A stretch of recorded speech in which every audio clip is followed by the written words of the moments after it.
What's going on, guys? It's Quasi Dog here, and in today's video, I just wanted to go through some of my recommended sort of peripherals, if you will, if you're an owner of any one of the MacBook computers, whether it's a previous release, an up-to-date release, or even considering one of the releases coming out later in this year.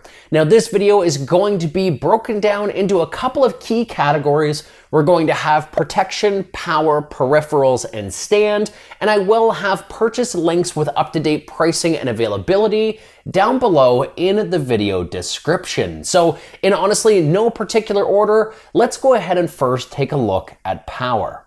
Okay, so when we talk about power, it's not necessarily a need because at least for now, unlike Apple's done with the iPhones for the last couple of years, Apple does give you a charge brick with your MacBook computer. Now, the downfall with these bricks is they're quite big, they're quite bulky. If you're trying to put this guy, let's say, behind a couch or you're trying to hide it somewhere, it's pretty hard to, although again, it's included, so I guess we have that going for us, at least for now. But the power accessories we're gonna take a look at are gonna serve a lot of different purposes, and the purposes that I think work very, very well. So, the very first thing that we're gonna take a look at here is the iSwift Power Cloud. So I've covered this in full detail on the channel before, but the nice thing with this device here is not only do you have 3 accessory AC outlets on the top, which you can use this as a bare bones generic power strip.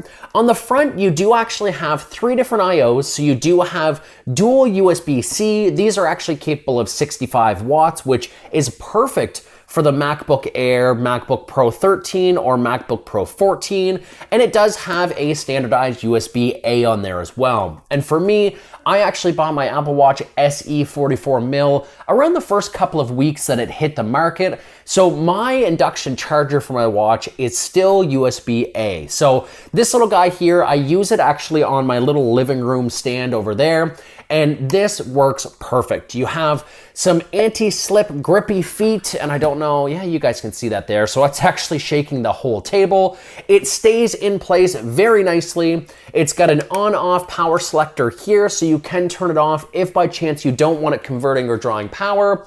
Very long cable, in case you haven't noticed. And I really like that it has a 90-degree end on it. So I typically actually have this plugged in behind my reclining couch, and that's great to have 90 degrees because everything else doesn't fit behind there, and that's the only outlet. So for something like this guy here, this sticks out way too far to be behind that furniture. This guy here, nice and flush, and I'm actually able to use the iSwift Power Cloud for all of my needs, and it's something I would highly recommend as a desktop replacement for power. You can set this somewhere, just kind of forget it, and it's nice and attractive too. Now, if you're looking for just a brick to travel with, and again, we already know that Apple provides it for free, this little guy here from Basis is fantastic. Now, this is actually a 100-watt brick. You guys can see there if we can get it in focus. It does have the retractable AC outlet just like the Apple one does. It is a little bit taller, but actually a little bit narrower as well. So I think the footprint trade-off, we can probably say real estate-wise, it takes up about the same amount of room, but check this out. So on the front of this guy here, you're actually gonna see we have multiple outputs. So this has a max peak wattage of 100 watts. The USB-Cs on this are capable of 65 watts. If you're using one USB-C, it's 65. If you're occupying both, then I believe it's 65 and 30. And then we do have the 2 USB-As on here as well. There's a lot of information to go over from the manufacturer of this guy, so I will leave those links in the video description,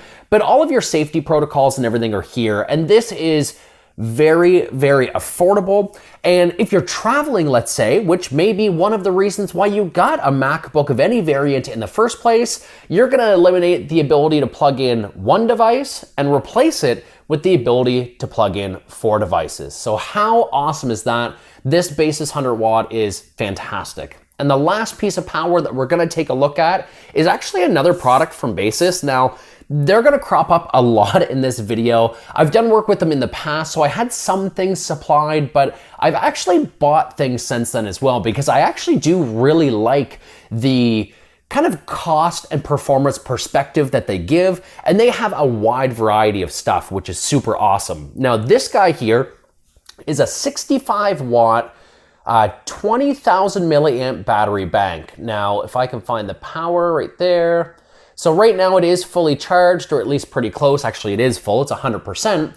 But one thing I like about this power brick, it is like some sort of aluminum, I do believe. All the information on it will be in the description, like I said before, for everything we're taking a look at. But what's super cool with this power bank, and I've owned tons of power banks in the past, is on the top here, you're actually gonna see, again, we have multiple variants of I/O. And let's see if we can't get that to focus. There we go. Well, it focused for a second. But the cool thing is, on the top here is specifically this USB-C port. Now, this USB-C port is capable of 65 watts of power output.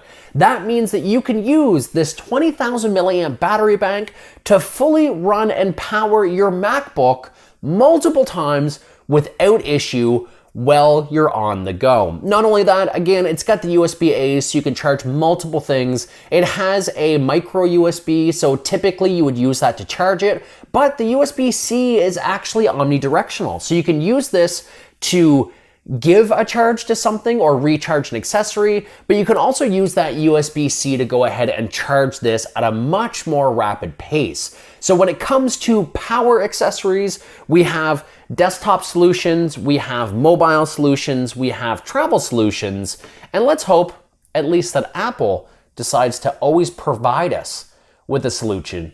But these are options, which are great.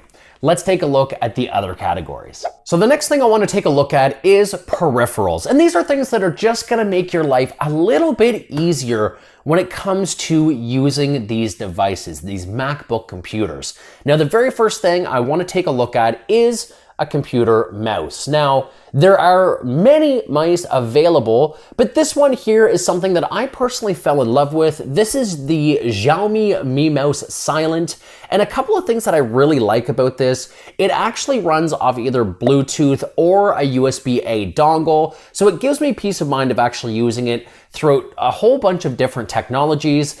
The power itself is actually just provided by 2 batteries on the inside. Batteries are, of course, included as well. The optical sensor is very precise, but for me, if you're using this at, let's say, a coffee shop or someplace where it's a public setting, a library, you're trying to keep your noise down, the downfall with a lot of other mice on the market that may be more popular is they're pretty loud. And this guy here, if we could take a look, trying to get it in my microphone here. These clicks are very accurate, very responsive, but actually very, very silent, which I like. And the form factor of this mouse is very small as well. Now, the trackpad on my 14-inch is fantastic, and I actually almost prefer using the trackpad above anything else in things like Photoshop or just the CC Suite in general. But for everyday browsing, or if I'm playing some games, if I want to use a mouse, this is my go-to mouse, and it's so affordable, which was the other reason why I got it. It's so lightweight. It's perfect for travel for so many different reasons. Now, when it comes to USB-A accessories, I had mentioned that I wasn't going to cover any sort of dongles. It's not something that I've used, and I don't want to recommend things that I haven't used myself. But one thing that I do use would be this little guy right here. There are so many different variants of anything like this. I actually got this little guy included with, like, I don't know, probably a Samsung S8, S9, or S10. But this is just a USB-C to USB-A dongle. And these are like a dime a dozen. This one I don't think sells separately, so I'm gonna put a couple of examples on small form factor options in the video description. But it is nice to have one of these in your bag at all times, because you never know when somebody's going to give you, let's say, a USB drive that's USB-A only, and you might need to interface that with your computer, whether or not you're going to want to plug in, let's say, a controller and play some Stadia through your browser, which you can on these guys here. Actually, the M1 variants, this one is actually an M1 Pro, are pretty darn capable of gaming. So when it comes to putting in different peripherals that right now haven't completely switched from USB-A to USB-C, these little guys, they're a dime a dozen, and it will come in clutch at least once in your life, which is going to be well worth that small initial purchase. And then the other peripheral that I honestly can't live without, if I can get this straight up, is this guy right here. I've covered this guy as well in further detail already on the channel way in the past. And this is actually a 512 gigabyte SSD. This is an external drive. It's nice and small, nice and portable. It's M.2 based, and the one thing I like about it, if we can get it to focus there, is it is rocking USB-C. So transfer speeds are very, very quick. I used to, when I ran my old Windows-based laptop, I used to edit on and off this guy here, put all my assets on it, and it came in clutch. These are getting cheaper and cheaper by the day. This one here, I think when I bought it was like $120 for 512 gigabytes. And when it comes to what you get in these MacBook computers, I mean, the base storage right now is 256, which I truly don't think will get somebody very far. When I went with the 14-inch 2021 MacBook Pro, I did it not only for the I/O, but because it had the extra CPU cores, GPU cores, and 512 gigabytes of storage stock. Because when I built up, let's say, a 13-inch Pro or even an Air, it didn't really come that far under the 14-inch variant, and I got all of the other goodies with it. But to go ahead and just spend like $120 or $100 even on external storage, I think is well worth it. And you're gonna see these continue to get cheaper and cheaper, which is fantastic. So my recommended peripherals, we've of course got a mouse of any size, any variant. I love this one. We have some sort of OTG or on-the-go adapter that'll convert that USB-C to USB-A. And I love external storage. These things come in handy so much, and it's nice to have a little bit of a safeguard and a little bit of a backup as well. That is it for peripheral. Let's move forward to protection. Okay, so for protection, we actually have one example on the MacBook right now. This is actually a protective clear case from a company called Supcase, and there are tons that I love about this. And truly, I use this in more of like an office setting. I'm sure when I go places, I will take it with me. But when it comes to the initial buy-in and the investment and just me with my things, I'm very proud of the things that I have the opportunity to have or purchase or what have you. I want to keep them as nice as possible. So not only is this protecting it from damage, from drops, but it's also protecting it from surface scratches, from stains. I have a really bad habit of placing things that I shouldn't on top of electronics sometimes. But this one in particular, it does have some reinforced corners. The I/O is very nicely cut out, if we can get that to focus there as well. And when we take a look at the inner deck here, nothing impedes the ability to open this at all.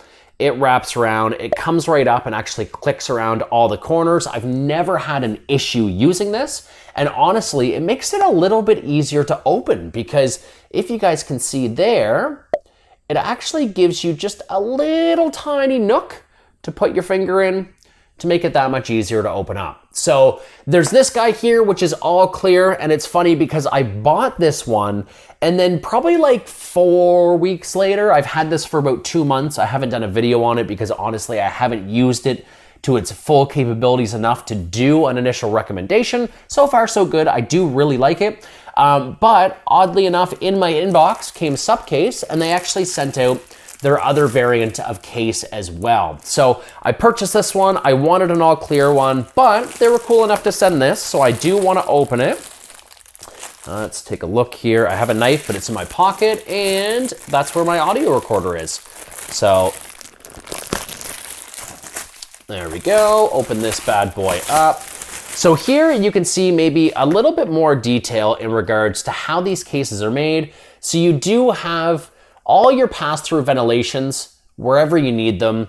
You've got your rubber foot pass-through. I do wish on this one here the all clear one. It's not quite as sticky. This one is. So if I put it down, these are actually more rubberized feet, and maybe I might actually switch to this one specifically for that. This is their more rugged style case, which I think is really nice. This is the clear and black, but you can actually get these with the sides colored in tons of variations. I think there's green, I think there's blue, a whole bunch of different stuff. I'll link, again, all of this within the video description. But some sort of case for your MacBook, I think, is a very, very good idea.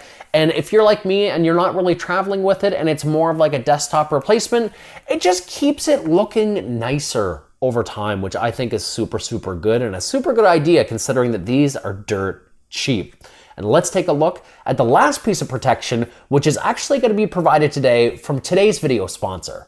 Are you still using the same old passwords you've used for the last 10 years? Let me guess, it probably has something to do with your pets, the high school you attended, or worse, it could be one of the many combinations found to be the most commonly used passwords of 2021. With data breaches hitting record highs last year online, it's a very safe assumption that we'll continue to see the same trend in 2022.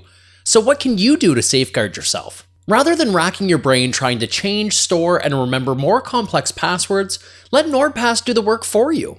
NordPass is an award-winning, all-inclusive, and multi-platform password manager featuring XChaCha20 encryption, helping you create, store, manage, and autofill your passwords with ease. NordPass can even auto-detect and correct weak passwords you've used and notify you if you've been part of a data breach. Click the link in the description below and receive 2 years plus 1 additional month of NordPass Premium for over 70% off regular retail. And with their 30-day money-back guarantee, there's no reason why you shouldn't start taking your password security more seriously today. Thank you, NordPass, for sponsoring today's video. Now, the last thing to go over as well would be stands, and these are things that are just going to make your life a little bit easier based on your needs, your productivity, and what have you.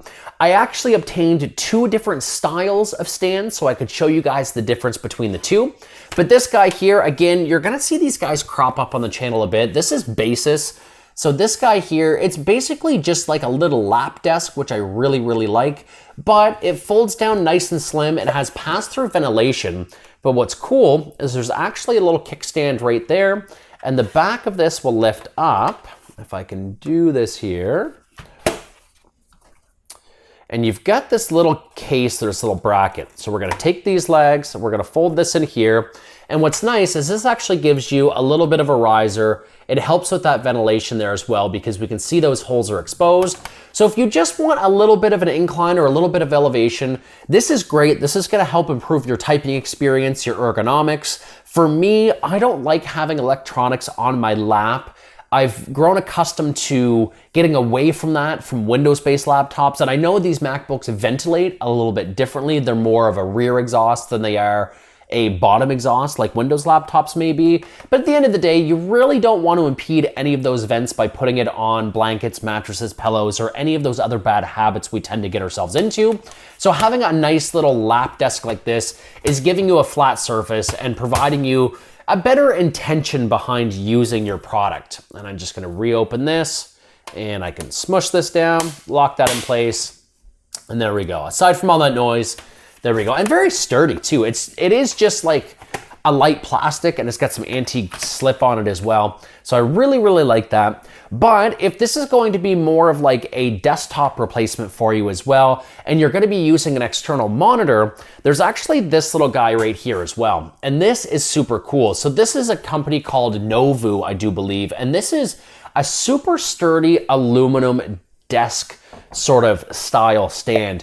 It has grippy feet, so we're actually moving my entire desk mat around when we try to move that. And what's cool is if I unbury the MacBook, you have the opportunity to just place the MacBook down, open it up, and here you have an ergonomic way to hold the MacBook.